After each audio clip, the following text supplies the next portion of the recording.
ಚಕ್ರದಲ್ಲಿ ತಿರುಗುತ್ತಾ ಇದ್ದಾರಂತೆ ನನ್ನಪ್ಪ.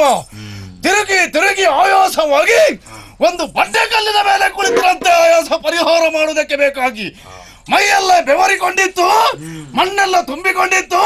ಮೈಯನ್ನೆಲ್ಲ ಒಮ್ಮೆ ಬರತಿದಾಗ ಉಗುರಿನ ಎಡೆಯಲ್ಲಿ ಮಣ್ಣೆಲ್ಲ ತುಂಬಿಕೊಂಡಿತ್ತಂತೆ. ಇದನ್ನೆಲ್ಲ ಕೆರೆಸಿ ತೆಗೆದೊಂದು ಉಂಡೆಯನ್ನಾಗಿ ಮಾಡಿದ್ರಂತೆ, ಗುಳಿಗೆ. ಇದನ್ನು ನೋಡಿದಾಗ ಅದಕ್ಕೊಂದು ಜೀವ ಕಲೆ ಕೊಡಬೇಕು ಅಂತ ಮನಸ್ಸು ಹೋಯ್ತಂತೆ. ಎದ್ದೇಳು ಮಗನ ಗುಳಿಗ, ಹೀಗೆ ನಾಮಕರಣ ಮಾಡಿದ್ರಂತೆ. ಆವಾಗ ನೋಡಿ ನಾನು ಹುಟ್ಟಿಕೊಂಡದ್ದು. ಮುಂದೆ ಏನು ಮಾಡಬೇಕೆಂಬುದಾಗಿ ನನ್ನ ಅಪ್ಪನಲ್ಲಿ ಪ್ರಶ್ನೆ ಮಾಡಿದೆ. ನೀನು ಇಲ್ಲಿ ಇರುವುದು ಸರಿಯಲ್ಲ ಮಗನೇ, ಹೋಗು ಕೈಲಾಸಕ್ಕೆ, ಪರಮೇಶ್ವರ ದೇವರ ಪಾದ ಸೇವೆಯನ್ನು ಮಾಡ್ತಾ ಇರು. ಹೀಗೆ ನನಗೆ ಅಪ್ಪಣೆಯನ್ನು ಮಾಡಿದ್ರು. ಕೈಲಾಸವನ್ನು ಸೇರಿಕೊಂಡೆ. ದೇವರ ಪಾದ ಸೇವೆಯನ್ನು ಮಾಡುತ್ತಾ ದಿನ ಕಳೆಯುತ್ತಿರುವಂತಹ ಸಂದರ್ಭ. ಏನು ಮಾಡೋಣ ಹೇಳಿ, ಅಲ್ಲಿಯೂ ನಿಲ್ಲುವುದಕ್ಕೆ ಅವಕಾಶ ಇಲ್ಲದಂತಾಗಿ ಹೋಯಿತು. ದೇವರು ಹೇಳಿದಂತ ಮಾತು, ನೀನು ಇಲ್ಲಿರುವುದು ಸರಿಯಲ್ಲ, ಹೋಗು ಭೂಲೋಕಕ್ಕೆ, ಧರ್ಮ ರಕ್ಷಣೆ ಮಾಡ್ತಾ ಇರು. ಹೀಗೆ ನನಗೆ ಅಪ್ಪಣೆಯನ್ನು ಕೊಟ್ಟಿದ್ದಾರೆ. ಅಂದಿನಿಂದ ಮೊದಲುಗೊಂಡು ಭೂಲೋಕದಲ್ಲಿ ಸಂಚಾರ ಮಾಡ್ತಾ ಸತ್ಯ ಧರ್ಮವನ್ನು ಉಳಿಸುವುದಕ್ಕೆ ಬೇಕಾಗಿ ತಿರುಗುತ್ತಾ ಇದ್ದವ ನಾನು. ಅನ್ಯಾಯದಿಂದ ಮರೆಯುತ್ತಿದ್ದವರ ರಕ್ತವನ್ನು ಕಾರಿಸಿದೆ. ಸತ್ಯ ಧರ್ಮದಿಂದ ಬದುಕುತ್ತಿರುವವನು ಕೈಗೊಟ್ಟು ಉದ್ಧಾರ ಮಾಡಿದೆ. ತಿರುಗಿ ತಿರುಗಿ ತುಂಬಾ ಆಯಾಸವಾಗಿದೆ. ಹಸಿವು, ಬಾಯಾರಿಕೆ, ಏನು ಮಾಡೋದಂತಲೇ ಅರ್ಥವಾಗುವುದಿಲ್ಲ. ಇನ್ನಿರುವ ದಾರಿ ಒಂದೇ, ವಿಶ್ರಾಂತಿ ಬೇಕು. ಮಲಗಬೇಕು. ಆ ಗುಳಿಗೆ ಮಲಗುವುದು ರೀತಿ ಹೇಗೆ ಗೊತ್ತೇ? ಮೂಡುಗಟ್ಟಕ್ಕೆ ತಲೆಯನ್ನು ಚಾಚಿ, ಸಮುದ್ರಕ್ಕೆ ಕಾಲುಗಳನ್ನು ಚಾಚಿ, ದಾರಿಗೆ ಅಡ್ಡವಾಗಿ ಮಲಗಿರ್ತೇನೆ ನೋಡು.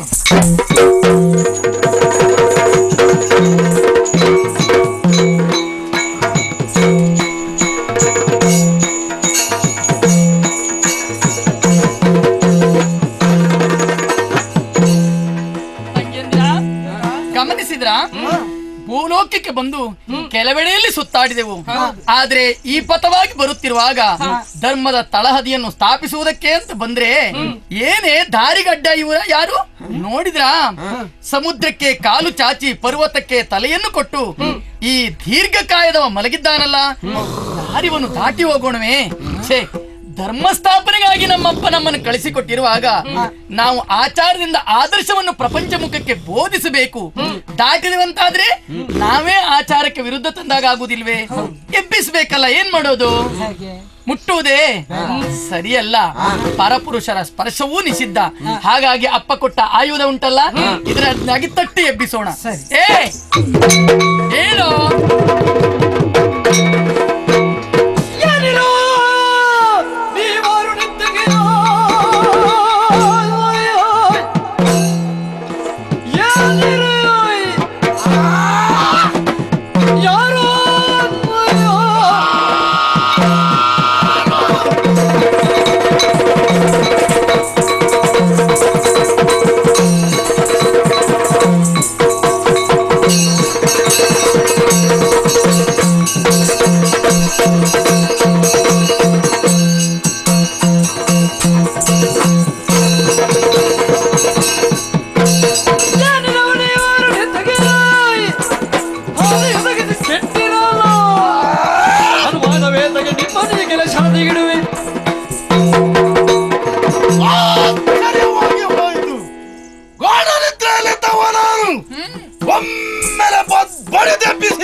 ಅನುಭವ ಆಯಿತು. ಯಾರೆಂಬುದಾಗಿ ಎಚ್ಚೆತ್ತು ನೋಡಿದ್ರೆ ಒಬ್ಬರಲ್ಲ, ಇಬ್ಬರಲ್ಲ, 5-6 ಮಂದಿ ಹೆಂಗಸರು, ದೊಡ್ಡ ದೊಡ್ಡ ಕುದುರೆಗಳು. ಕುದುರೆ ಮತ್ತಾರ ಕುದುರೆ ಹೇಗೆ ಕಾಣ್ತೇವೆ ನಾವು? ನನ್ನ ಕಣ್ಣಿಗೆ ಹಾಗೆ ಕಾಣ್ತಾ ಇದ್ದೀರಿ. ಹಾಗೆಲ್ಲ ಹೇಳಬಾರ್ದು. ಯಾಕೆ? ಚದುರೆಯರು ಅಂತ ಹೇಳು. ಚದುರೆಯರು ಹಾಗೆ ಹೇಳಿದ್ರು ಒಪ್ಪಿತ್ತು, ಕುದುರೆ ಅಂತ ಹೇಳಿದ್ರು ಒಪ್ಲಿಕ್ಕಿಲ್ಲ. ಹೌದಾ? ನಿಮ್ಮ ಮನಸ್ಸಿಗೆ ಒಪ್ಪಿಗೆ ಆಗುವುದ ಇದ್ದೆ ಹಾಗೆ ಇರ್ಲಿ ಬಿಡಿ. ಅದಲ್ಲ ನಾನು ಯೋಚನೆ ಮಾಡೋದು. ಏನು? ಮಲಗಿದ ನನ್ನನ್ನು ಎಬ್ಬಿಸಿದ್ದೀರಿ ತಾನೇ? ಹೌದು. ಇದು ನೀವೇ ಎಬ್ಬಿಸಿದ್ದು? ನಾನು ಕೇಳಿದ ಪ್ರಶ್ನೆಗೆ ಸರಿಯಾದ ಉತ್ತರ ಕೊಡಬೇಕು. ಪ್ರಶ್ನೆ ಏನ್ ಕೇಳೋಣ? ಏನೋ ಇಲ್ಲೇ ಸಾಲಾಗಿ ನಿಂತಿದ್ದೇವಲ್ಲ. ನಿಂತಿದೀಯಾ? ಹೌದು. ಯಾರು ನೀನು? ಅಪ್ಪ ಯಾರು? ಅಮ್ಮ ಯಾರು? ಊರು ಯಾವುದು? ಯಾವ ಕಡೆ ಹೊರಟದ್ದು? ಉತ್ತರ ಬೇಗ ಹೇಳಿ ಮುಂದೆ ಹೋಗಿ. ನಮ್ ಶಿಷ್ಟಾಚಾರ ಹೇಗೆ ಗೊತ್ತುಂಟಾ? ಹೇಗೆ? ದುರುಳದಾರುಗನನ್ನು ಬರಿಯಳು ದುರುಳು ದಾರುಗನನ್ನು ಬರಿಯಲು ಹರಿಯ ನೇಮವ ಹೊಂದಿ ಬಂದೆವು ಹರಿಯ ನೇಮವ ಹೊಂದಿ ಬಂದೆವು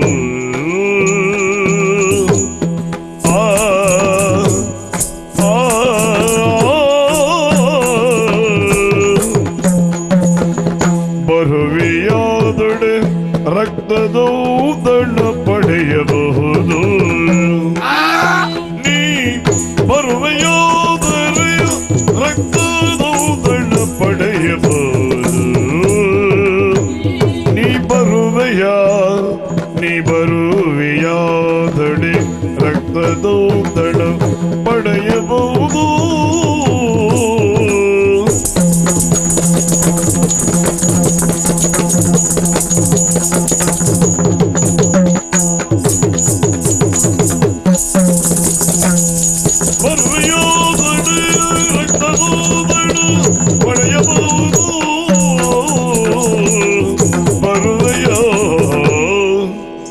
ಪರಪುರುಷ, ಏನು ನೀವ್ಯಾರು ಅಂತ ಕೇಳಿದ್ಯಲ್ಲ.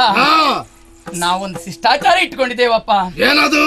ನಾವ್ ಯಾರು ಅಂತ ಹೇಳ್ತೇವೆ ಸ್ಪಷ್ಟವಾಗಿ. ಹೇಳುವ ಪೂರ್ವದಲ್ಲಿ ನಮ್ಮನ್ನು ಕೇಳುವ ನೀನ್ ಯಾರು ಅಂತ ತಿಳಿದುಕೊಂಡು ಹೇಳುವ ಶಿಷ್ಟಾಚಾರ ನಾವ್ ಇಟ್ಕೊಂಡಿದ್ದೇವೆ. ಹೇಳ್ತೀಯಾ? ಹಾಗಾದ್ರೆ ನಾನು ಕೇಳಿದಂತ ಪ್ರಶ್ನೆಗೆ ಉತ್ತರ ಇಲ್ಲ. ಉತ್ತರ ಇಲ್ಲ ಅಂತಲ್ಲ, ಮತ್ತೆ ಉತ್ತರ ಕೊಡಬೇಕಿದ್ರೆ ನಾವಿದ್ದವರು ಹೆಣ್ಣು ಮಕ್ಕಳೇ ಅಲ್ವಾ? ಹೌದು. ನಮ್ಮನ್ನು ಕೇಳುವವನು ಯಾರವನು, ಅವನ ಗುಣ ಸ್ವಭಾವಗಳು ಹೇಗೆ ಅಂತ ತಿಳಿದುಕೊಂಡು ಮುಂದೆ ಹೋಗುವ ಸೂಕ್ತ ಅಲ್ವೇ? ಪರೀಕ್ಷೆಯ ಹಾಗಾದ್ರೆ ನಿನ್ನದು. ಆ ಕಾರಣಕ್ಕಾಗಿ ಕೇಳಿದ್ದು. ಒಳ್ಳೆಯದು. ಯಾರು ನೀನು? ಸಾಮಾನ್ಯ ಒಬ್ಬ ವ್ಯಕ್ತಿ ಎಂಬುದಾಗಿ ಭಾವಿಸಿಕೊಳ್ಳಬೇಡ. ಯಾರು? ಕೈಲಾಸಕ್ಕೆ ಹೋಗಿದ್ಯಾ ನೀನು? ಕೇಳಿದ್ದೆ, ಹೋಗ್ಲಿಲ್ಲ. ಹೌದಾ? ಒಮ್ಮೆ ಹೋಗ್ತೀಯ ಅಲ್ಲಿಗೆ? ಯಾಕೆ? ಹೋದ್ರೆ ಅಲ್ಲಿ ನನ್ನ ಅಪ್ಪನ ಪರಿಚಯ ಆದೀತು. ಅಪ್ಪನ ಪರಿಚಯ ಪ್ರಚಾರ ಉಂಟು. ಹೌದಾ? ತುಂಬಾ ಪ್ರಚಾರ ಉಂಟು. ಅಪ್ಪನೂ ಹೌದು, ಅಪ್ಪ ಅಂದ್ರೆ ದೇವರು ಹೌದು. ನನ್ನ ಅಪ್ಪ ಶನಿದೇವರು. ಯಾರು? ಶನಿದೇವರು. ಓಹೋ, ಅವರ ಮಗನ ನೀನು? ಅಲ್ಲಿಂದ ನೇರವಾಗಿ ಕೈಲಾಸ ಸೇರಿಕೊಂಡೆ. ಪರಮೇಶ್ವರ ದೇವರ ಗಣಗಳ ಪೈಕಿಯಲ್ಲಿ ನಾನು ಒಬ್ಬನಾಗಿದ್ದೆ. ಓಹೋ, ಅಲ್ಲಿಂದ ಇಲ್ಲಿಗೆ ಬಂದದ್ದು ಯಾಕೆ ಗೊತ್ತಾ? ಹೆಸರು ಹೆದರಬೇಡ ನೀನು. ಏನಂತದ್ದುಂಟ? ಎದೆ ಹೊಡೆದು ಸತ್ತು ಹೋಗ್ತೀತಿ. ಹೆಸರು ಕೇಳಿ ಸತ್ತವರಿದ್ದಾರೆ ಕೆಲವರು. ಅಲ್ಲ, ನನ್ನ ಹೆಸರು ಹಾಗೆ ಉಂಟು. ಅಂತದ್ದು ಕೇಳುವ.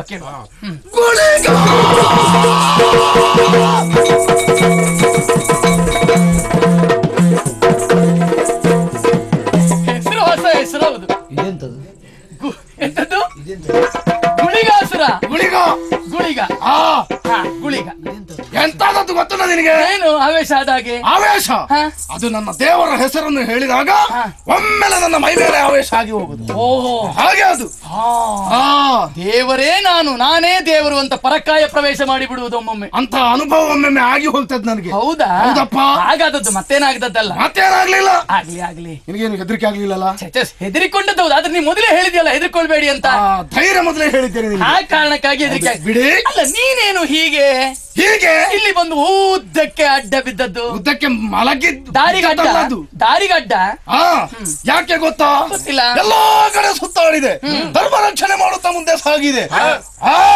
ಹೌದಾ? ಮತ್ತೆ ನೀನು ಧರ್ಮ ರಕ್ಷಣೆ? ಧರ್ಮಕ್ಕೆ ಭೂಲೋಕಕ್ಕೆ ಬಂದದ್ದಲ್ಲ, ಧರ್ಮ ರಕ್ಷಣೆಗೆ ಬಂದದ್ದು ನಾನು. ಮತ್ತೆ ಹಾಗೆ ತಿರುಗಿ ಆಯಾಸವಾಯಿತು, ವಿಶ್ರಾಂತಿಗೆ ಬೇಕಾಗಿ ಮಲಗಿದವ ನಾನು. ತಂಗಿ, ಕುತೂಹಲ ಉಂಟು ಇದ್ರಲ್ಲಿ. ಅವ ಏನ್ ಹೇಳಿದ? ಧರ್ಮ ರಕ್ಷಣೆಗೆ ಅಂತ ಬಂದದ್ದು. ಧರ್ಮ ರಕ್ಷಣೆಗಂತ ಬಂದವನೇ ಈ ರೀತಿ ಮಲಗಿಕೊಳ್ತಾನೆ ಅಂತ ಆದ್ರೆ ಇವ ಧರ್ಮ ರಕ್ಷಣೆಗೆ ಬಂದವನ? ಏನ ಮಲಗಿದ್ರೆ ಧರ್ಮ ರಕ್ಷಣೆ ಆಗ್ತದ? ತಿರುಗಿ ಸೋತು ನಾನು ಮಲಗಿದ್ದು. ಮಲಗಿದ್ರೆ ಧರ್ಮ ರಕ್ಷಣೆ ಆಗ್ತದ? ಆಗುವುದಿಲ್ಲ. ಎಲ್ಲಾ ಕಡೆ ಧರ್ಮ ರಕ್ಷಣೆ ಮಾಡಿ ಆಗಿದೆ, ಇನ್ನು ವಿಶ್ರಾಂತಿ ಪಡೆಯುವಂತ ಹೇಳಿ ಹಾಗೆ ಮಲಗಿದ್ದು. ಎಲ್ಲಾ ಕಡೆ ಧರ್ಮ ರಕ್ಷಣೆ ಆಗಿದೆಯಾ? ಎಲ್ಲಾ ಕಡೆ ಆಗಿದೆ. ಅಯ್ಯೋ ಪುಣ್ಯಾತ್ಮ, ಎಲ್ಲಾ ಕಡೆ ಆಗ್ಲಿಲ್ಲ. ಇಲ್ಲ, ನಿನಗ್ ಗೊತ್ತಿಲ್ಲದೆ ಇರುವ ಸ್ಥಳ ಉಂಟು. ಯಾವ್ದದು? ಎಲ್ಲಾ ಗೊತ್ತಿದೆ ಅಂತ ತಿಳಿದುಕೊಳ್ಳುವುದು ತಪ್ಪಾಗ್ತದೆ. ಗೊತ್ತಿರಬೇಕಾದದ್ದು ಮತ್ತಷ್ಟು ಉಂಟು ಅಂತ ನಾವ್ ಹೇಳ್ತೇವಲ್ಲ. ಹಾಗಾದ್ರೆ ನನಗೆ ಗೊತ್ತಿಲ್ಲದಿದ್ದದ್ದು ಯಾವ್ದದು? ಅಯ್ಯೋ ದೇವರೇ, ಶೋಣಿತಾ ನಗರದಲ್ಲಿ ಧರ್ಮ ರಕ್ಷಣೆ ಆಗ್ಲಿಲ್ಲ. ಗೊತ್ತಿಲ್ವಾ ನಿನಗೆ? ಶ್ವೇತಾಪುರ ಹೌದು, ಧರ್ಮ ರಕ್ಷಣೆ ಆಗ್ಲಿಲ್ಲ. ಆಗ್ಲಿಲ್ಲ. ನನಗೂ ಗೊತ್ತುಂಟು. ಹ? ಅಲ್ಲಿಗೆ ಯಾಕೆ ಹೋಗ್ಲಿಲ್ಲ? ಯಾಕೆ ಹೋಗ್ಲಿಲ್ಲ? ತಾರಕಾಸುರನ ಕೈಯಲ್ಲಿ ಒಂದು ಚಕ್ರ ಉಂಟು. ಹಾ, ಆ ಚಕ್ರ ಅವನ ಕೈಯಲ್ಲಿ ಇದ್ದಷ್ಟು ಸಮಯ ಆತನಿಗೆ ಸೋಲು ಸವನಿಸುವುದಿಲ್ಲ. ಆತನಿಗೆ ಸೋಲು ಸವನಿಸುವುದಿಲ್ಲ. ಹಾಗಾದ್ರೆ ಅವನ ಮುಂದೆ ಹೋದವರಿಗೆ ಗೆಲುವನ್ನು ಸಾಧಿಸೋದಕ್ಕೆ ಸಾಧ್ಯ ಇಲ್ಲ. ಹಾ. ಧರ್ಮಕ್ಕೆ ಯಾಕೆ ಅಲ್ಲಿಗೆ ಹೋಗುದು? ಸುಮ್ಮನೆ ಆಗುವುದಿಲ್ಲ ಅಂತ ಸುಮ್ಮನೆ ಕುಳಿತುಕೊಳ್ಳುವುದಕ್ಕೆ ಸಾಧ್ಯವೋ? ಮತ್ತೆ? ಪ್ರಯತ್ನದಿಂದ ಏನನ್ನು ಸಾಧಿಸುವುದಕ್ಕೆ ಸಾಧ್ಯ. ಸಾಧನೆಯಿಂದ ಸತ್ಫಲವನ್ನು ಕಾಣಬೇಕು. ನೀನು ಸುಮ್ಮನೆ ಕುಳಿತುಕೊಂಡ್ರೆ ನಿನ್ನನ್ನು ಚೇತರಿಸುವುದಕ್ಕಾಗಿ ನಾವು ಚೇತನ ಸ್ವರೂಪಿಗಳಾಗಿ ಬಂದಿದ್ದೇವೆ. ನಮ್ಮ ನೀನು ಅನುಸರಿಸ್ತೀಯ ಅಂತಾದ್ರೆ ನಾವು ಧರ್ಮ ರಕ್ಷಣೆಗಾಗಿ ಧರೆಗಿಳಿದವರು. ನಮ್ಮೊಂದಿಗೆ ಬರ್ತೀಯ ಅಂತಾದ್ರೆ, ಸಹಕರಿಸ್ತೀಯ ಅಂತಾದ್ರೆ ನಾವು ಅಲ್ಲಿವರೆಗೆ ಬರ್ತೇವೆ, ಚಕ್ರವನ್ನು ವಶ ಮಾಡಿಕೊಳ್ತೇವೆ. ಇದು ಸುಲಭದಲ್ಲಿ ನೀನು ಹೇಳಿ ಮುಗಿಸ್ತೀಯ. ಹೌದು, ಹಾ. ಚಕ್ರ ಅಷ್ಟು ಸುಲಭದಲ್ಲಿ ನಿಮ್ಮ ಕೈ ಸೇರುವುದಕ್ಕೆ ಸಾಧ್ಯ ಇಲ್ಲ. ಏನು ಪ್ರಯತ್ನ ಮಾಡಿದ್ರು ಸಾಧಿಸುವುದಕ್ಕೆ ಆಗ್ಲಿಲ್ಲ ಅಂತಲ್ಲಿ ನಾವು ಪ್ರಯತ್ನ ಮಾಡ್ತೇವೆ ಅಂತ ಹೇಳ್ತಾ ಇದ್ದೆ. ನೀವು ವ್ಯಕ್ತಿಗಳು ಯಾರು ಅಂತ ಗೊತ್ತಾಗ್ಲಿಲ್ಲ. ಗುಳಿಗ ಅಪ್ಪ ಯಾರು, ಅಮ್ಮ ಯಾರು? ನಮ್ಮಪ್ಪ ಶ್ರೀಹರಿಯೇ ನಮ್ಮಪ್ಪ. ಅವನ ಮಕ್ಕಳು ನಾವು, ದೇವತೆಗಳು. ಹಾಗಾದ್ರೆ ನೀವೆಲ್ಲ ನಾರಾಯಣನ ಮಕ್ಕಳೇ? ನಾರಾಯಣನ ಮಕ್ಕಳು. ಓ ಅಮ್ಮ, ಏನು ತಪ್ಪಾಯ್ತು. ವಂದಿಸಿಕೊಂಡೆ. ಶ್ರೇಯಸ್ಸಾಗ್ಲಿ, ಕಾರ್ಯದಲ್ಲಿ ಯಶವನ್ನು ಪಡೆಯಪ್ಪ. ವಂದಿಸಿಕೊಂಡಿದ್ದೇನೆ. ಅಮ್ಮ, ಹಾ, ನೀವು ಉತ್ಸಾಹದಿಂದ ಹೊರಟಿದ್ದೀರಿ. ಹೌದು, ಹಾ. ಚಕ್ರ ಸ್ವಾಧೀನ ಮಾಡ್ತೇವೆ ಅಂತ ಹೇಳ್ತೀರಿ. ಆದ್ರೆ ನಿಮ್ಮ ಬೆಂಗಾವಳಿಗೆ ಬೇಕಾಗಿ ನಾನು ಬರಬೇಕು ಅಂತ ಆಶಿಸ್ತಾ ಇದ್ದೇನೆ. ಆದ್ರೆ ಒಂದು ಸಮಸ್ಯೆ ಆಗಿ ಹೋಯ್ತಲ್ಲ. ಏನದು? ನನಗೆ ಮುಂದಡಿಯಿಡುವುದಕ್ಕೆ ಸಾಧ್ಯ ಇಲ್ಲ. ಯಾಕೆ? ಹಸಿವು, ಹಾ? ಬಾಯಾರಿಕೆ, ಒಟ್ಟು ಸಮಸ್ಯೆ. ಹಾ, ಹಾ. ಏನು ಮಾಡುದು? ಆ ಕುರಿತು ಯೋಚಿಸುವುದೇ ಬೇಡ. ಮತ್ತೆ? ಯಾಕಂದ್ರೆ ಈ ಪ್ರಶ್ನೆ ಉದ್ಭವಿಸಿದೆಯಲ್ಲ, ಆ ಪ್ರಶ್ನೆಯಲ್ಲಿಯೇ ಉತ್ತರ ಇದೆ. ನೀನೇನ್ ಹೇಳಿದೆ? ಶೋಣಿತಾನಗರದಲ್ಲಿ ತಾರಕಾಸುರ ಇದ್ದಾನೆ. ಅವನನ್ನು ಕೊಂದು ಅವನ ರಕ್ತದರ್ಪಣವೇ ನಿನಗೆ ದಾಹ ತಣಿಸುವುದಕ್ಕೆ. ಅವನ ಮಾಂಸಗಳು ನಿನ್ನ ಹೊಟ್ಟೆ ತುಂಬುವಷ್ಟು ತೃಪ್ತಿಯಾಗುವಷ್ಟು ಮಾಂಸ ಕೊಡಿ. ಹಾಗಾದ್ರೆ ತಾರಕಾಸುರನ ರಕ್ತ ರಕ್ಷಣೆಗಾಗಿ ಕೊಡ್ತಿರ್ತಾನೆ. ಹೋಗು. ಹೋಗು.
ನಿಮ್ಮ ಮನದಲ್ಲಿರುವುದನ್ನು ಹಂಚಿಕೊಳ್ಳಲು ಪರಿಪೂರ್ಣವಾದ 58 ವಜ್ರಗಳು.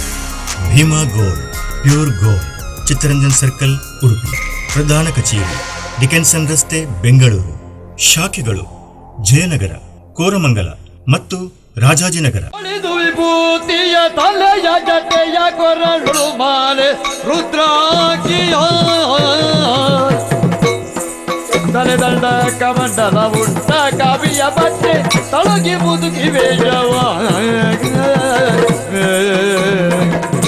ಅಮ್ಮ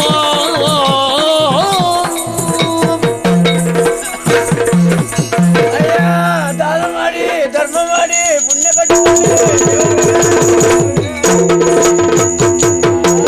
ಅರು ನೀನ್ಯಾರಿಲ್ಲಿಂದ ಬಂದೆ?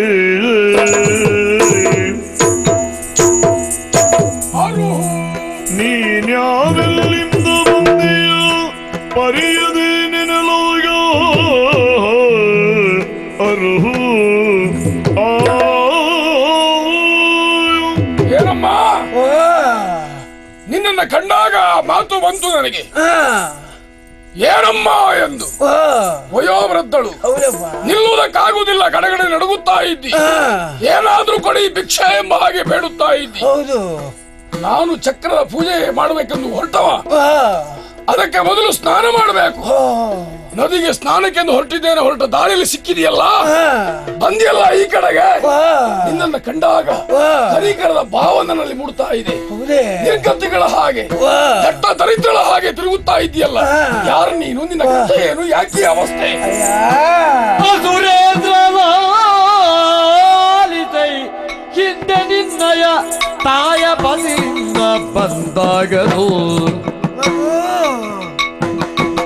ಎಸೆವ ಮೊಲೆಯ ಹಾಲದಿತ್ತು ಸಾಗಿದೆ ಎಸೆವ ಮೊಲೆಯ ಹಾಲದಿತ್ತು ಸಾಗಿದೆ ಹುಸಿಯಲ್ಲ ನಿನ್ನಾಣೆ ದಿಟವು ಮಗನೇ ಕಕ್ಕ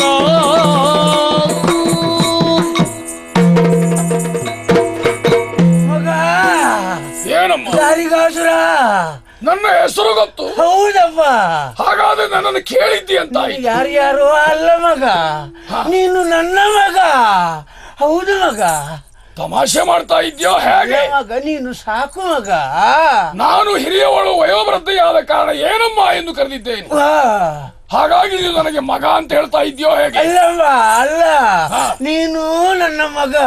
ನಾನು ನಿನ್ನ ಮಗ. ನೀನು ಸಾಕು ಮಗ. ಸಾಕು ಮಗ? ಹೌದು ಮಗ. ಹೇಗೆ? ನಾನು ಸಾಕು ತಾಯಿ. ಹೌದಾ? ಹೌದಪ್ಪ.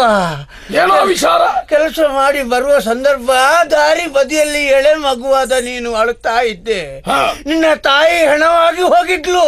ಹೌದೇ? ದಾರಿಯಲ್ಲಿ ಬರುವಾಗ ನಿನ್ನನ್ನು ಕಂಡು ಎತ್ತಿ ಇಕೋ ಮಗ, ಇದೇ ಮೊಲೆ ಹಾಲನ್ನು ಕೊಟ್ಟು ನಾನು ಸಲಹಿದವಳು ನಿನ್ನ ಸಾಕು ತಾಯಿ. ಹೌದಪ್ಪ. ದಾರಿಯ ಬದಿಯಲ್ಲಿ? ಸುಳ್ಳಲ್ಲಪ್ಪ. ಹಾಗಾಗಿ ನನಗೆ ದಾರಿ ಕಾಸುರ ಎಂಬ ಹೆಸರು. ನಾನೇ ಇಟ್ಟವಳು. ದಾರಿಯಲ್ಲಿ ಸಿಕ್ಕಿದ ಕಾರಣ? ಹೌದಪ್ಪ. ಹೌದೇ? ನನ್ನ ಸಾಕು ತಾಯಿ. ಹೌದಪ್ಪ. ಆಮೇಲೆ ಯಾಕೆ ನನ್ನನ್ನು ದೂರ ಮಾಡಿದಿ? ನಾನು ಕೆಲಸದಿಂದ ಬರುವಾಗ ನೀನು ಮನೆಯಲ್ಲಿ ಇಲ್ಲಪ್ಪ, ಎಲ್ಲಿ ಹೋದೆ ಅಂತ ಗೊತ್ತಾಗದೆ ಹುಡುಕುತ್ತಾ ಇದ್ದೆ. ಹೌದಾ? ಪ್ರಾಯದ ಕಾಲ ದುಡಿಯೋದಕ್ಕೆ ಕೂಡುದಿಲ್ಲ, ನಡೆಯಲಿಕ್ಕೆ ಆಗುದಿಲ್ಲ, ಆಧರಿಸುವವರು ಯಾರಿಲ್ಲಪ್ಪ. ಅನ್ನ ಕೊಡ್ಬೇಕು, ನೀನು ಇದ್ದಿ ಅಂತ ಸುದ್ದಿ ಸಿಕ್ತಪ್ಪ. ನಿನ್ನನ್ನು ಸಾಯು ಮೊದಲು ನೋಡಿ ಸಂತೋಷ ಪಡ್ತೇನೆ ಅಂತ ಓಡೋಡಿ ಬಂದಿದ್ದೆ. ಯಾರು ಸಾಯುವ ಮೊದಲು? ನಾನು. ಹಾಗೆ ಹಾಗೆ. ಮಗ ದಿನ ಆಯ್ತಪ್ಪ. ನಿನ್ನ ಮಾತು ಕೇಳುತ್ತಾ ಇದ್ದಾಗ ನನಗೂ ಯಾವುದೋ ಒಂದು ಭಕ್ತಿ ಭಾವ ಮೂಡುತ್ತಾ ಇದೆ. ಹೌದು ಹೌದು ಅಂತ ನನ್ನ ಅಂತರಂಗ ಹೇಳುತ್ತಾ ಇದೆ. ಹೌದೇ? ನನ್ನ ಸಾಕು ತಾಯಿ. ಹೌದೇ? ಸಹಜವೇ ಈ ಮಾತು. ಸಾಕು ಮಗ. ವಂದನೆಗಳಮ್ಮ. ಒಳ್ಳೇದಾಗ್ಲಪ್ಪ. ಆ ವೇಳೆಯಲ್ಲಿ ಏನಾಗುತ್ತಿತ್ತೋ ಏನು ನನ್ನ ಬದುಕು. ಅಂತಹ ಸ್ಥಿತಿಯಲ್ಲಿ ಬಂದು ನನ್ನನ್ನು ಎತ್ತಿ ಸಾಕಿ ಆಡಿಸಿದ್ಯಾ ಅಂತ ಆದರೆ ನನ್ನ ಅರಮನೆಯಲ್ಲಿ ನೀನು ಸುಖವಾಗಿರಬೇಕು. ಹೀಗೆಲ್ಲ ದಾರಿ ಬದಿಯಲ್ಲಿ ಭಿಕ್ಷೆ ಬೇಡಬಾರದು. ಆದ್ರಿಂದ ನಿನ್ನನ್ನು ಅರಮನೆಗೆ ಕರೆದುಕೊಂಡು ಹೋಗೋಣವೇ? ನಾನು ನದಿಗೆ ಸ್ನಾನಕ್ಕೆ ಹೊರಟಿದ್ದೇನೆ. ತ್ರಿಕಾಲದಲ್ಲಿಯೂ ಚಕ್ರದ ಪೂಜೆ ಆಗಬೇಕು. ಆ ಕಾರಣಕ್ಕೋಸ್ಕರವಾಗಿ ಸ್ನಾನಕ್ಕೆ ಹೊರಟು ಪೂಜೆ ಮಾಡಬೇಕು. ನಾನು ತಡ ಆಗ್ತದೆ. ಆದ್ರಿಂದ ನಾನೀಗ ಬರುವುದಿಲ್ಲ. ಈಗ ಓಲಿ ಕಾಣ್ತಾ ಇದೆಯಲ್ಲ, ಅದು ನಮ್ಮ ಅರಮನೆ. ಅಲ್ಲಿ ನನ್ನ ಮಡದಿದ್ದಾಳೆ ರಂಭಾಮಣಿ ಎನ್ನುವಳು. ಮದುವೆ ಆಗಿದೆ? ಹೌದು. ಆಗ್ಲಿ. ಅವಳ ಹೆಸರು ರಂಭಾಮಣಿ ಎಂದು. ಅವಳಲ್ಲಿ ಇದ್ದಾಳೆ. ಹೋಗಿ ಹೇಳು, ಬೇಕಾದನ್ನ ಕೇಳು, ಅವಳು ಕೊಡ್ತಾಳೆ, ಪಡೆದುಕೊಂಡು ಅಲ್ಲಿ ಸುಖವಾಗಿರು. ಮಗ, ನಿನಗೆ ನನ್ನ ಪರಿಚಯ ಸಿಗ್ಲಿಲ್ಲ. ನಿನ್ನ ಹೆಂಡತಿ ಅವಳಿಗೆ ಏನು ಗೊತ್ತು ಯಾರು ಏನು ಅಂತ? ಹಾಗಾದ್ರೆ ಒಂದು ಕೆಲಸ ಮಾಡು, ಒಂದು ವೇಳೆ ಅವಳು ಕೊಡುವುದಿಲ್ಲ ಎಂದರೆ 3 ದಿನ ಆಯ್ತು, ಅಲ್ಲಿಂದಲೇ ಕೂಗಿ ಹೇಳು, ನಾನು ಇಲ್ಲಿಂದಲೇ ಅವಳಿಗೆ ಆಜ್ಞೆ ಮಾಡ್ತೇನೆ. ಆಗ್ಲಪ್ಪ. ಹೋಗಿ ಬಾ. ಒಂದು ವೇಳೆ ಹಸುವಿಗೆ ಅನ್ನ ಕೊಡುವುದಿಲ್ಲ ಅಂತ ಹೇಳಿದ್ರೆ ಅನ್ನ ಕೊಡುವುದಿಲ್ಲ ಅಂತ ಹೇಳ್ತೇನೆ. ಹೋಗಿ ಬಾ. ಮಗ, ನೀನು ತಪ್ಪಿ ಬೀಳ್ತೀಯಾ ಹೇಳಿ? ಅನ್ನ ಕೊಡುದಿಲ್ಲ ಅಂತ ಹೇಳಿ ಜೋರಾಗಿ ಹೇಳಿದ್ರಿ, ಕಿವಿಯಿಂದ ಕಿವಿಗೆ ಪಸರಿಸಿದ್ರಿ, ನಿನಗೆ ಅಪವಾದ ಬರುದಿಲ್ವಪ್ಪ? ಹಾಗಾಗಿ ಹಾಗೆ ಹೇಳುವುದು ಬೇಡ. ಅನ್ನ ಬೇಡ. ಅನ್ನದ ಸುದ್ದಿಯೇ ಬೇಡ. ನನಗೆ ಅನ್ನ ಬೇಡ. ಅಲ್ಲ, ಕೇಳಿದ್ದು ಕೊಡುವುದಿಲ್ಲ ಅಂತ ಹೇಳು. ಆಗ್ಲಪ್ಪ. ನಾನು ಅವಳಿಗೆ ಆಜ್ಞೆ ಮಾಡ್ತೇನೆ. ಬಾರಿ ಒಳ್ಳೇದಾಯ್ತು. ಆದ್ರೆ ಕೇಳಿದ್ದನ್ನು ಕೊಡುದಿಲ್ಲ ಅಂತ ಹೇಳು ಅಂತ ಹೇಳಿ ಆಯ್ತು. ಜಲದುರ್ಗಿಯಲ್ಲಿ ಒಬ್ಬಳಾಕೆ ನಾನು ಈ ರೂಪದಲ್ಲಿ ಬಂದಿದ್ದೇನೆ. ಆದ್ರೆ ಅವನು ಹೆಂಡತಿ ಹತ್ರ ಹೋಗುವಾಗ ಚಕ್ರ ಕೇಳಬೇಕಲ್ಲ, ಈ ರೂಪ ಅಲ್ಲ ಇನ್ನೊಂದು ರೂಪ ನೋಡಿಕೊಳ್ಳಿ. ಬಂದು ರಾಜ ಭವನ ಪಕ್ಕು ಸುಂದರಾಂಗಿ ರಂಭಾಮಣಿ ಕರುಣದವನು ಕೇಳಲು ತೋಜತಿ. ಬಂದು ರಾಜ ಭವನ ಪಕ್ಕು ಸುಂದರಾಂಗಿ ರಂಭಾಮಣಿ ಮಹಾಮಣಿಯ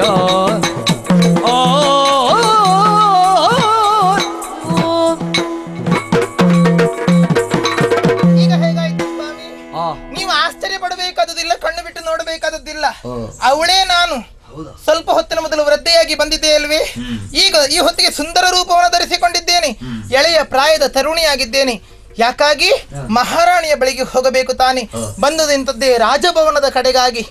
ಹೆಣ್ಣು ಮಕ್ಕಳ ಮಹಾರಾಣಿಯ ಅಂತಃಪುರಕ್ಕೆ ಹೋಗೋದಕ್ಕೆ ಹೆಣ್ಣು ಮಕ್ಕಳಿಗೆ ಅಪ್ಪಣೆ ಬೇಕಾ? ಅವಶ್ಯಕತೆ ಇಲ್ಲ. ಯಾರು ನನ್ನನ್ನು ತಡೆಯಲಾರರು. ನೇರವಾಗಿ ರಂಭಾಮಣಿ ಇದ್ದರೆ ತೆರಳುತ್ತೇನಂತೆ.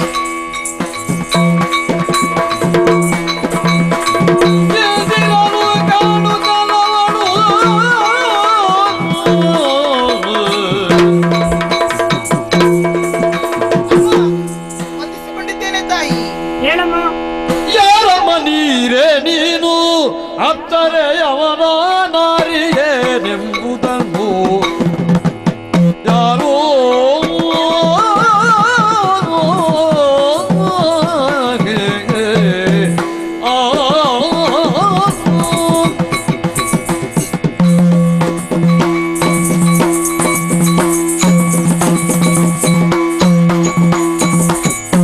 ಯಾರಮ್ಮ ನೀರು ನೀನು ಅಪ್ಸರೆಯರ ನಾರಿಯನೆಂಬುದನ್ನು, ಅಪ್ಸರೆಯರ ನಾರಿ ಎಂಬುದನ್ನು ಆ ಆ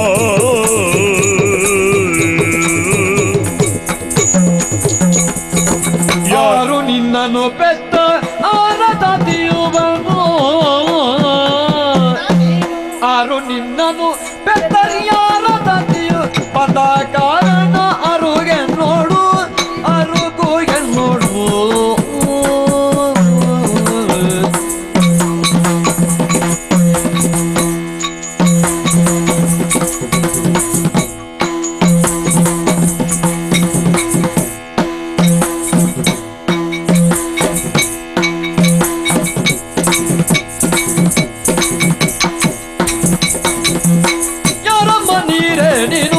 ಅಂತಾರೆ ಯಮರ ನಾರಿಯೋ ಬೇಡು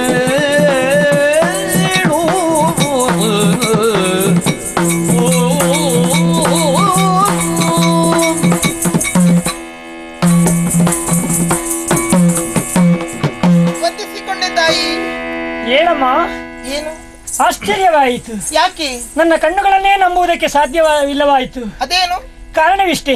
ಯಾವುದು? ನನ್ನಷ್ಟಕ್ಕೆ ನಾನು ಆಲೋಚನಿಸುತ್ತಾ ಸುಮ್ಮನೆ ಕುಳಿತಿದ್ದೆ. ಒಮ್ಮೆ ಬಂದಿಯಲ್ಲ ನೀನು, ಮಿಂಚು ಸುಳಿದ ಹಾಗಾಯಿತು. ಹೌದಾ? ನಿನ್ನನ್ನು ಕಂಡಾಗ ಆಶ್ಚರ್ಯವಾಗುವುದಕ್ಕೆ ಕಾರಣವಿದೆ. ಏನದು? ನಿನ್ನನ್ನು ಇಷ್ಟವರೆಗೆ ನಾನು ಕಂಡವಳಲ್ಲ, ಅಪರಿಚಿತಳು ನೀನು.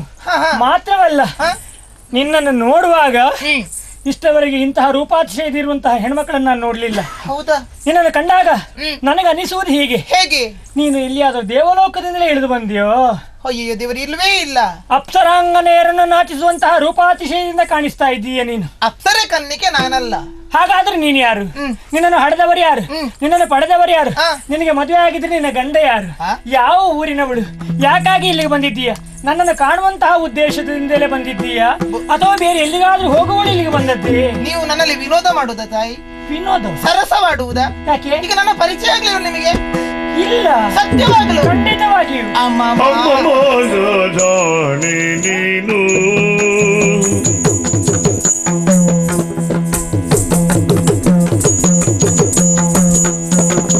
ಅಮ್ಮಮ್ಮ ಅಮ್ಮಮ್ಮ ಅಮ್ಮಮ್ಮ ಅಮ್ಮಮ್ಮ ಜಾಣೆ ನೀನು ನಿಮ್ಮಯ ತಂಗಿ ಸುಮನಾಂಗಿ ದಾಸಿನಾನು ನಿಮ್ಮಯ ತಂಗಿ ಸುಮನಾಂಗಿ ದಾಸಿನಾನು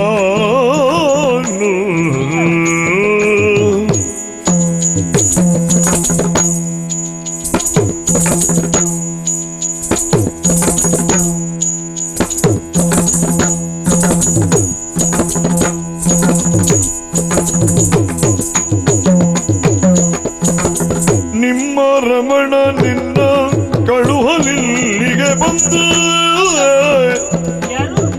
ನಿಮ್ಮ ರಮಣ ನಿನ್ನ ಕಳುಹಲಿಲ್ಲಿಗೆ ಬಂದು ಅಮ್ಮ ಭಾಗೀರಥಿಯೋ ಅಮ್ಮ ಭಾಗೀರಥಿಯೋ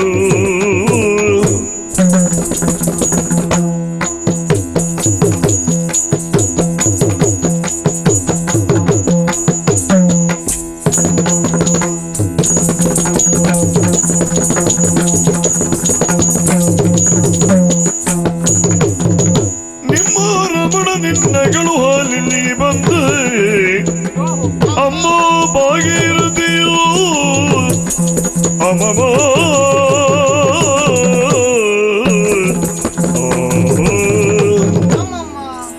ಯಾಕೆ ಆಶ್ಚರ್ಯ? ಬಹು ಜಾಣೆ ನೀವಿದ್ದೀರಿ. ಜಾಣೆಯ? ಹೌದು.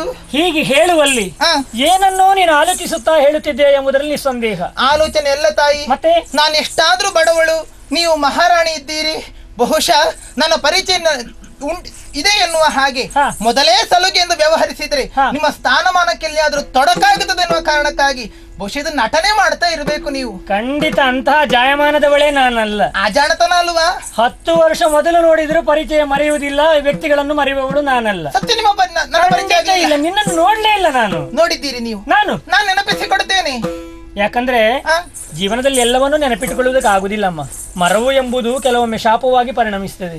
ಹಾಗಿದ್ರೂ ಇರಬಹುದು. ಹಾಗಿದ್ರೆ ನಾನು ಮಾತ್ರ ನಿಮ್ಮ ಮರೆವಿನಿಂದ ಮರೆವಾಗುವುದಕ್ಕೆ ಸಾಧ್ಯವೇ ಇಲ್ಲ. ಅಷ್ಟು ನೆನಪಿನವಳು, ಅಷ್ಟು ಹತ್ತಿರದವಳು ನೀನು ಯಾರಪ್ಪ? ನಿಮಗೊಬ್ಬಳು ತಂಗಿ ಇದ್ದಾಳೆ. ಹೌದು. ಅವಳ ಹೆಸರು ಸುಮನಾಂಗಿ. ನನ್ನ ತಂಗಿ? ಹೌದು. ಸುಮನಾಂಗಿ? ಹೀಗ? ಅಯ್ಯೋ, ನಾನು ಅವಳಲ್ಲ. ಮತ್ತೆ ಸುಮನಾಂಗಿಯ ಸೀಮಂತಕ್ಕೋಸ್ಕರವಾಗಿ ನೀವು ಅವರ ಮನೆಗೆ ಬಂದದ್ದಿಲ್ವೇ? ಕೆಲವು ವರ್ಷ ಆಯ್ತು. ಹೌದು. ಆ ಹೊತ್ತು ನೀವು ಆ ಅರಮನೆಗೆ ಬಂದಾಗ ನಿಮ್ಮನ್ನು ಉಪಚರಿಸಿದ್ದು, ನಿಮ್ಮ ಸೇವೆ ಮಾಡಿದ್ದು ಅವಳು ಯಾರು? ಅದೇ ಅವಳು. ಯಾರವಳು? ಅವಳು ಸಖಿ.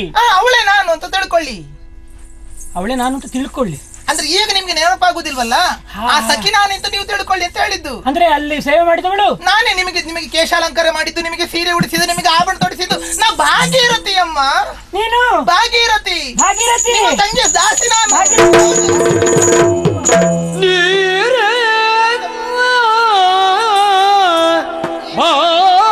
ಕೆಳದಿಗಿತ್ತಾಗ ಬಂದಿಗ ನಿನ್ನ ಕಾರ್ಯವನರುಗೋ ಮತ್ತ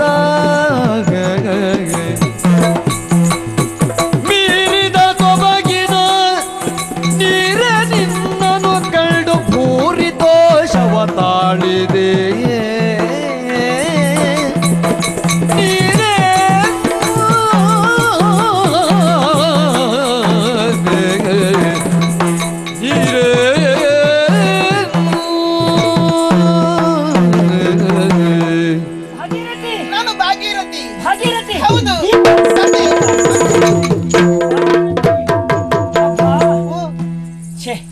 ಎಂತಹ ತಪ್ಪು ಮಾಡಿಬಿಟ್ಟೆ. ಏನಮ್ಮ?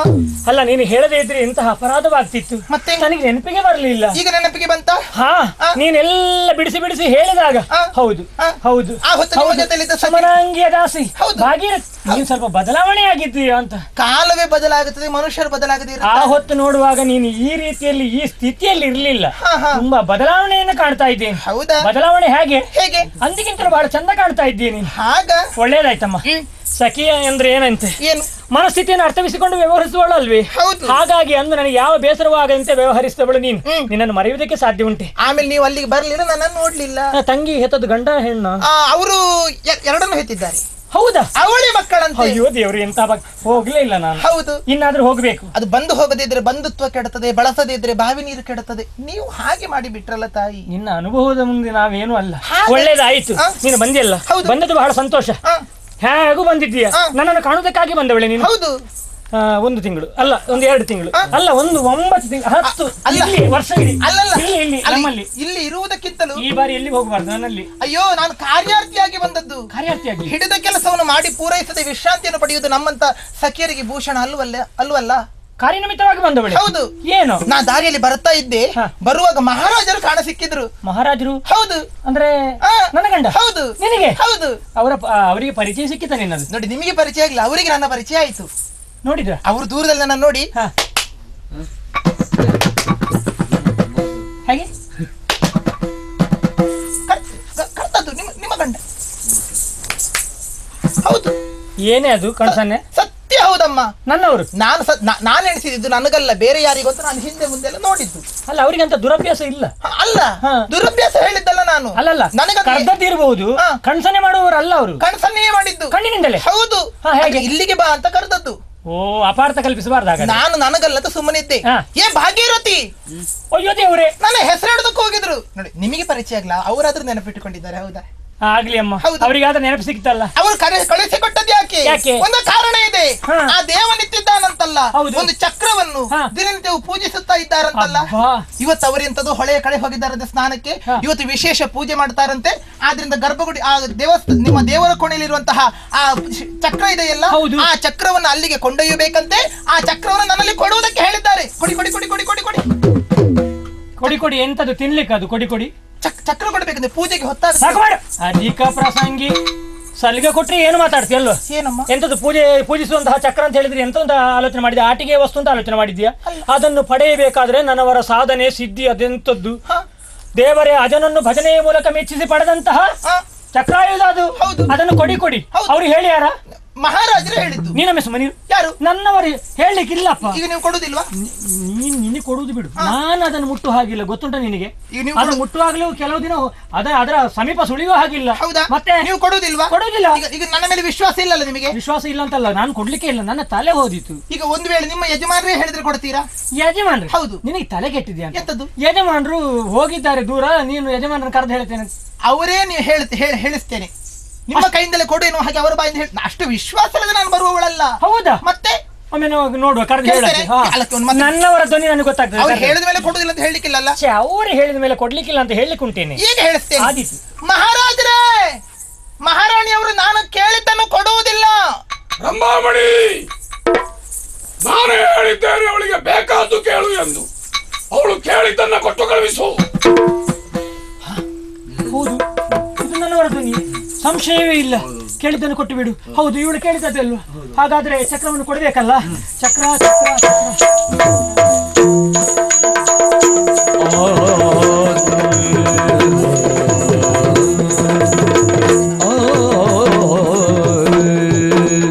ಕಣ್ಮುಚ್ಚು.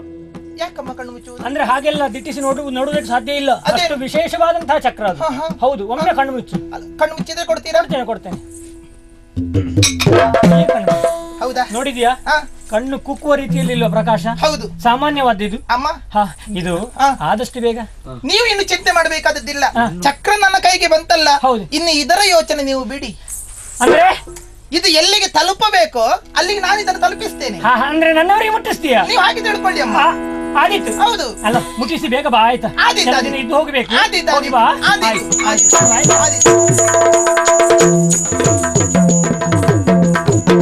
ಚಕ್ರವನ್ನು ವಶಪಡಿಸಿಕೊಂಡ ಹಾಗಾಗಿದೆ. ಹಾಗಾದ್ರೆ ಹಲ್ಲು ಕಿತ್ತ ಹಾವಿನಂತಾಗಿದ್ದಾನೆ ಈ ಹೊತ್ತಿಗೆ ದಾರಿಕಾಸುರ. ತಡ ಮಾಡುವುದಲ್ಲ, ದಿವ್ಯ ರೂಪವನ್ನಂತೂ ನಮ್ಮವರನ್ನು ಸೇರಿಕೊಳ್ತೇನೆ. ಯುದ್ಧದಾರುಕ ಬಂದು ಶಿವನನು ಭಕ್ತಿಯಳು ಪೂಜಿಸುತ್ತ ಚಕ್ರವ ಮತ್ತೆ ಕಾಣದೆ ಕೇಳು ಸತಿಯಳು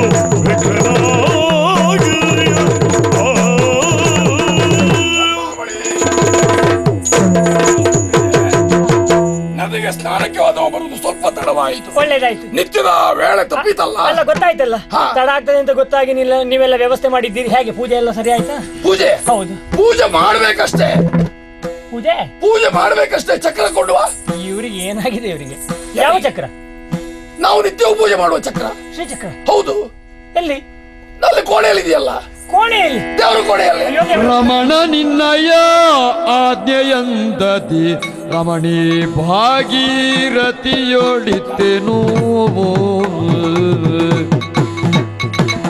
ಭ್ರಮೆಯಿದೇನೆ ಎನ್ನ ಕೇಳಿರಿಗೆ ಅನುಮ ಚೆಲುವು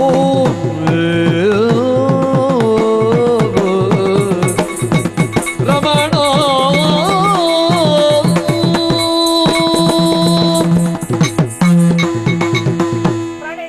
ಪ್ರಾಣೇಶ್ವರಿ, ನಿಮ್ಮ ಮಾತುಗಳನ್ನು ಕೇಳಿದಾಗ ಆಶ್ಚರ್ಯವಾಗುತ್ತಾ ಇದೆ. ಏನೇ ಚಕ್ರವನ್ನು ಕೊಡು ಅಂತ ಹೇಳ್ತಾ ಇದ್ದೀರಿ. ಹೌದಾ?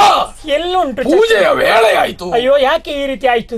ಅಲ್ಲ ನಿಮ್ಗೆ ಏನಾಗಿದೆ? ಯಾವ ದಾರಿಯಲ್ಲಿ ಬಂದ್ರಿ ನೀವು? ದಾರಿಯಲ್ಲಿ ಬರುವ ದಾರಿಯಲ್ಲಿ ಬಂದದ್ದು. ಅಲ್ಲ ಆಶ್ಚರ್ಯ ಆಗುತ್ತಾ ಉಂಟು. ಏನು? ಅಯ್ಯೋ ನೀವು ಇಲ್ಲಿಗೆ ಒಬ್ಳು ಬಂದಿದ್ದಳು ಇಲ್ಲಿಗೆ. ಬಂದಿದ್ಲು? ಹೌದು, ಭಾಗೀರಥಿ ಅಂತ. ಹೌದಾ? ಹೌದು.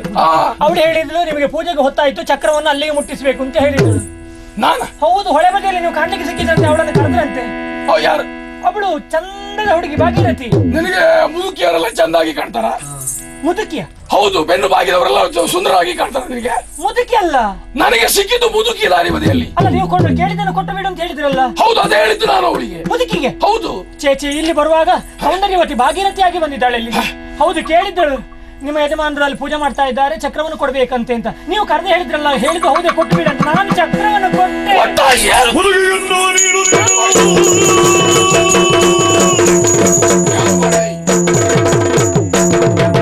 ಹುಡುಗಿಯನ್ನು ನೀನು ನೀನೆ ಬದುಕಿದರೆ ಆ ಚಕ್ರ ರತ್ನವಾಗಿದೆ, ಆ ಚಕ್ರ ರತ್ನವು ಮದುವೆಗಳು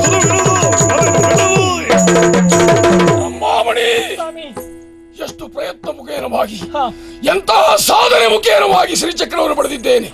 ಅದರ ವೈಭವದಿಂದಲೇ ಅಲ್ಲವೇ ನಾವು ವಿಜೃಂಭಿಸುತ್ತಾ ಇರುವುದು.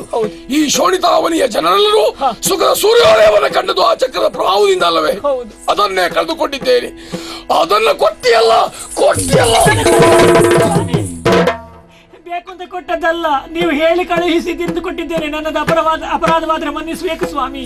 ರಂಭಾಮಣಿ, ಹೌದು, ಒಮ್ಮೆ ಆವೇಶದಿಂದ ನನ್ನ ತಲೆಯನ್ನೇ ಕಡಿಯೋಣ ಅಂತ ಹೊರಟೆ. ಆದರೆ ತಪ್ಪು ನಿನ್ನದ್ದು ಅಲ್ಲ, ನನ್ನದ್ದು. ಆದರೆ ತಪ್ಪಿದೆಯಲ್ಲ. ನೀನು ಅವಳು ಕೇಳಿದಾಗ ಚಕ್ರವನ್ನು ಕೇಳುತ್ತಾ ಇದ್ದಾಳೆ ಎಂದು ಹೇಳಲಿಲ್ಲ. ನನಗೆ ಗೊತ್ತಾಗ್ಲಿಲ್ಲ. ನೀವು ಕೇಳಿದ್ದನ್ನು ಕೊಟ್ಟು ಬಿಡು ಅಂತ ಹೇಳಿದ್ರಲ್ಲ. ನನಗೆ ಸಿಕ್ಕಿದ್ದವಳು ಮುದುಕಿ. ಅಯ್ಯೋ, ಇಲ್ಲಿ ಬಂದವಳು ಹುಡುಗಿ. ನನ್ನಲ್ಲಿ ಹೇಳಿದ್ರು ನೀವು ನನ್ನ ತಾಯಿ, ನಿನ್ನ ಸಾಕು ತಾಯಿ ಅಂತ. ಹಾಗಾದ್ರೆ ಇಲ್ಲಿ ಏನೋ ಒಂದು ಮೋಸ ನಡೆದಿದೆ, ಏನೋ ವಂಚನೆ ಆಗಿದೆ. ನನಗೆ ಊಟ ಇಲ್ಲದೆ 3 ದಿವಸ ಆಯ್ತು, ಅನ್ನ ಬೇಕು ಅಂತ ಕೇಳಿದ್ರು. ಕೇಳಲಿಲ್ಲ, ಇಲ್ಲಿ ಚಕ್ರ ಕೇಳಿದ್ದವಳು. ದೇವರೇ, ಹೌದು. ಹಾಗಾದ್ರೆ ಎಲ್ಲಿ ಹೋದಳು ಅವಳು? ಇಲ್ಲಿ ಇದೆ ಯಾವ ದಾರಿಯಲ್ಲಿ?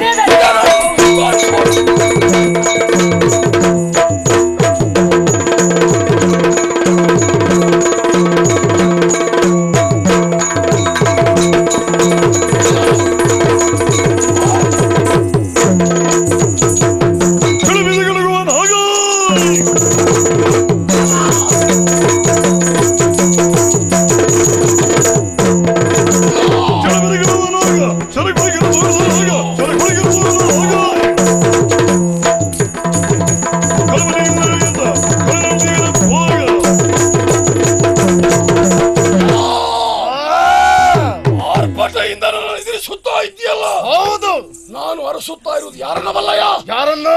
ನನಗೂ ನನ್ನ ಮಡದಿಗೂ ಮೋಸ ಮಾಡಿ ನಮ್ಮ ಪ್ರಬಲವಾದ ಶಕ್ತಿಯುತವಾದಂತಹ ಶ್ರೀಚಕ್ರವನ್ನು ಅಪಹರಿಸಿದಂತಹ ದೂರ್ತೆ ವಂಚಕೆಯಲ್ಲಿದ್ದಾಳೆ ಎಂದು ಹುಡುಕುತ್ತಾ ಬಂದಾಗ, ಹೌದಾ, ನೀನು ಎದುರಾದಿಯಲ್ಲ. ನಿನ್ನದ್ದೇ ನಟನೆಯೋ, ನಿನ್ನ ಮೋಸವೋ? ನೀನು ಯಾರು, ಯಾಕೆ ಬಂದೆ? ನನ್ನ ಮರಿದೇ ಆಗಲಿಲ್ಲ.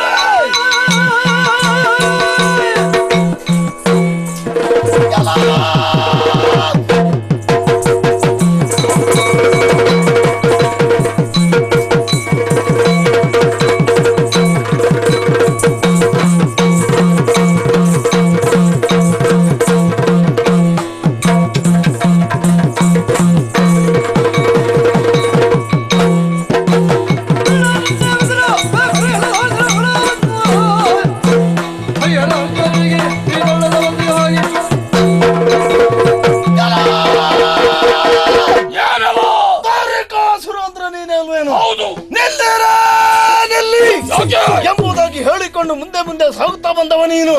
ನಾನು ಯಾರು ಅಂತ ಗೊತ್ತಾಗ್ಲಿಲ್ಲ. ನೀನು ಹರನಗಣ ಗುಳಿಗ. ಹರನಗಣವ ಗುಳುಗಿಯ ಗುಳಿಗ. ನಿನ್ನ ಅದನ್ನೇ ಮಾಡ್ತೇನೆ ಈಗ. ಗುಳಿಗೆ ಮಾಡಿ ಬಾಯಿ ಹಾಕೊಳ್ತೇನೆ ಈಗ. ತುತ್ತಲ್ಲ ನಾನು.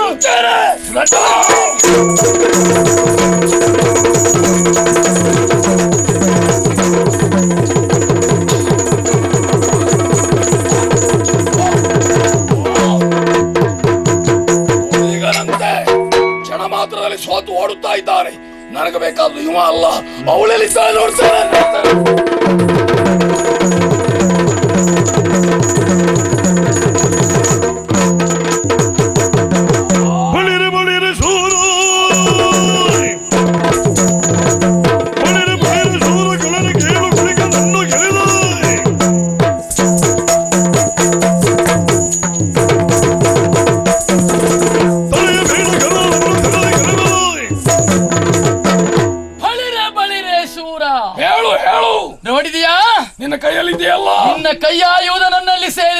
ಅದು ನಿನ್ನದ್ದಲ್ಲ, ನನ್ನದ್ದು. ಹಲ್ಲು ಕಿತ್ತ ಹಾವಿನ ಹಾಗಾಗಿದ್ದೇನೆ. ನಿನ್ನಿಂದ ಏನು ಸಾಧ್ಯ? ಶರಣನಾದ್ರೆ ಕೆಲವು ಕಾಲ ನನ್ನ ರಕ್ಷೆಗೊಳಕಟ್ಟು ಬದುಕಬಹುದು, ಅಲ್ಲದಿದ್ರೆ ನಿನಗೆ ಈ ಪ್ರಪಂಚದ ಋಣ ತೀರಿಸಿ ಬಿಡ್ತೇನೆ. ಮೋಸಗಾರ್ತಿ, ಏನ್ ಹೇಳು?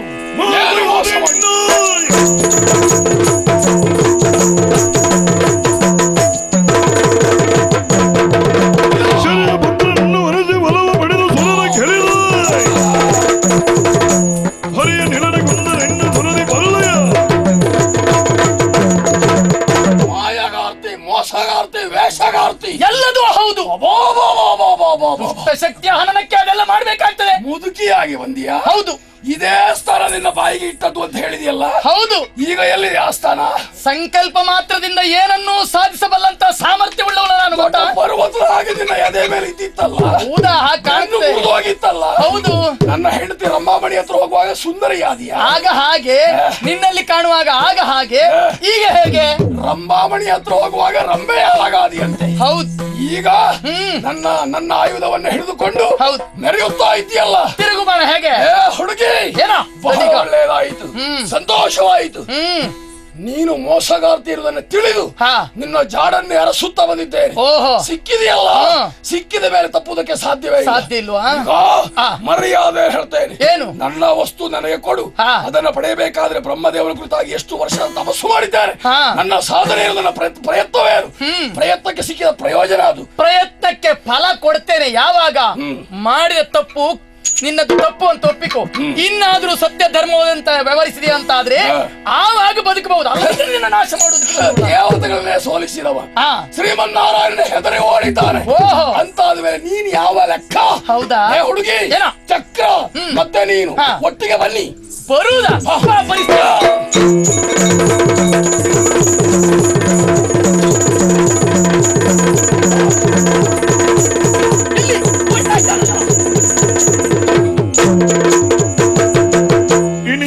ಬಹುಬರಿಯನಗೆ ದೈತ್ಯನುರಣರೀವ ಜಯಿಸುವುದರವ ಕಾಣದೆ ಮನದಿ ಭೀತಿಯ ದಾಳಿ ಪಾತಾಳವನು ಸೇರ.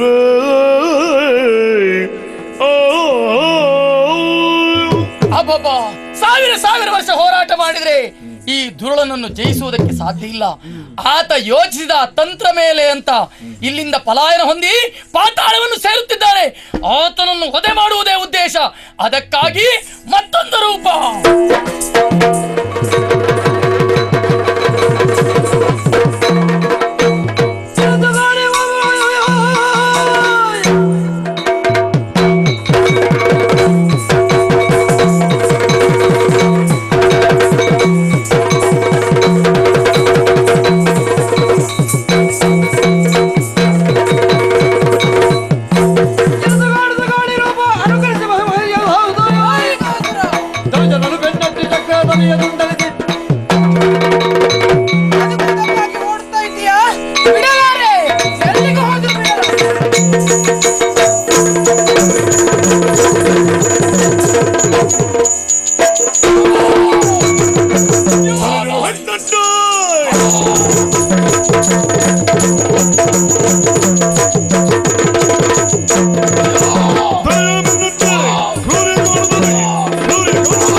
ಮಾಡುತ್ತಾ ಇರುವಾಗ ಸೋಲಾಯಿತು. ನನಗರಿಯದ ಸೋಲು ಕಂಡಾಗ ಆಶ್ಚರ್ಯದಿಂದ ಭೂಲೋಕದ ಶೋಣಿತಾವನೆಯನ್ನು ಬಿಟ್ಟು ಅತಳ ವಿತಳ ಸುತಳ ರಸಾತಳ ಮಹಾತಳ ಪಾತಾಳದ ಎಡಗಿದ್ದಾಗ ಇಲ್ಲಿಗೂ ಬಂದಿದ್ದೀಯಲ್ಲ, ನಿನ್ನ ವಿಕಾರವನ್ನು ನಿಲ್ಲಿಸ್ತೇನೆ. ಈಗ ನಿನ್ನ ಅವನತಿಗೆ ನಾನೇ ಕಾರಣಾಗ್ತೇನೆ.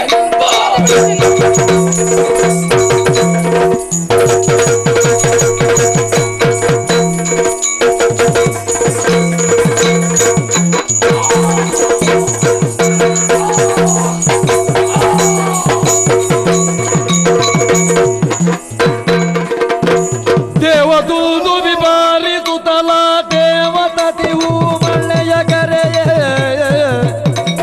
ದೇವಬೋಲೆ ಕೂಡಿ ನಡೆದರು ದೇವನಡೆಗೆ